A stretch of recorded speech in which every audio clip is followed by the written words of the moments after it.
Hello friends, अस्सलाम वालेकुम friends. जैसा कि आप जानते हैं हम डेली आप लोगों को मेडिसिन के मुताबिक इंफॉर्मेशन देते रहते हैं। आज हम इसके बारे में जानेंगे। ये दवा मुख्तलिफ़ किस्म के बैक्टीरियल इन्फेक्शन में इस्तेमाल की जाती है। गले और टांसर का इन्फेक्शन में भी ये दवा इस्तेमाल होती है। जल्द के इन्फेक्शन में भी इस मेडिसिन को इस्तेमाल किया जाता है। मसाने या पेशाब की नाली का इन्फेक्शन हो तो उसमें भी इसे इस्तेमाल किया जा सकता है। सांस की नाली के बैक्टीरियल इन्फेक्शन में भी इस दवा को सिरप को यूज़ किया जाता है। ये दवा सिर्फ बैक्टीरियल इन्फेक्शन के लिए, वायरल बीमारियों, नज़ला, ज़ुकाम, फ्लू पर ये असर नहीं करती। ये जस्ट इन्फेक्शन बैक्टीरियल इन्फेक्शन के लिए है।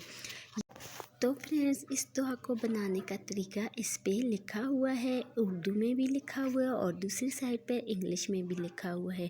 तो फ्रेंड्स, अगर आप इसकी ज़्यादा फुल डिटेल चाहते हैं, कैसे यूज़ होती है, क्या साइड इफ़ेक्ट हैं, क्या नहीं है, तो डिस्क्रिप्शन बॉक्स में सब डिटेल के साथ लिखा हुआ है। अल्लाह हाफ़िज़ फ्रेंड, दुआ में याद रखिएगा।